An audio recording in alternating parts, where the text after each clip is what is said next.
My name is Sheila Gallager, and I am from Florence, South Carolina. And what's your day job here?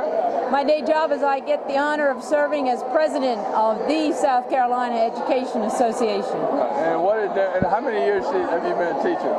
I've been a teacher 30 plus. Plus, that's very diplomatic. Thank you.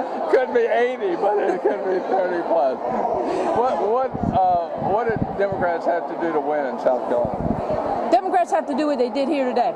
Get the people engaged. Go out there. They've seen the candidates. Go out, support the candidate. When it comes down to one, go out and get them elected. Or her. Or her.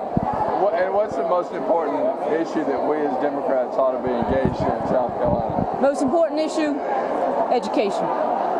Education really is what's going to change the investment for South Carolina. And if we can do that, we can promote a whole lot.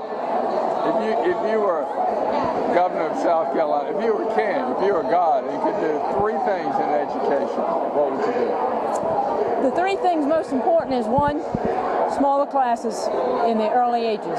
Pre-K, first, second, kindergarten, third grade, you've got to have that smaller. Next, you got to be sure that your kids have choices all along. They have to be shown all the career opportunities that are out there, because they have to understand that it might take tech, it might take college for what they want to do, but it goes beyond just the high school. And the third thing, most important, is to help us with the quality of our teachers, the retention of our teachers. And that means providing the resources, and that does go beyond salaries. I'm including salaries, but they need the equipment and what they need in their classrooms to make it work. One of the things that we as New Democrats are talking about is changing the language in the Constitution to mandate top quality, world class in education instead of the standard and minimally adequate. How important would that be if we could get that? I think that would be very important. I think a lot of people have hung on to this minimally adequate and said, okay, we're doing what we need to do and that's all.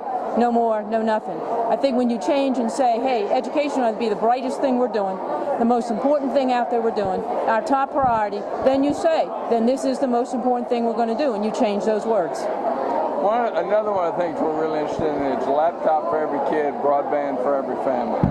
How would that impact education? Well, considering I'm really getting into this internet stuff now, it really is important. The connection you can have worldwide, the connection, years ago I bought my niece and nephews the World Book encyclopedias.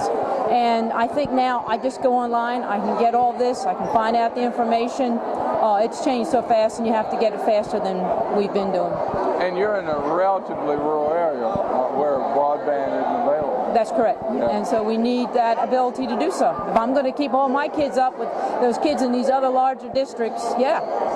And what are you proudest about in South Carolina beyond politics? I think most proud, I think, are people like you, Phil, who take time and effort. No. Yes, you do. Cut that out. I'm talking about real stuff. Real stuff. Yeah. I am real stuff. People like you that go out and make sure that everybody stays engaged, keeps their eye on the picture.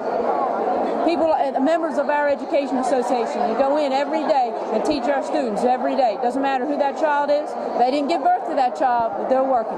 And they're going to make sure they can be the best they can. So thank you. Thank you.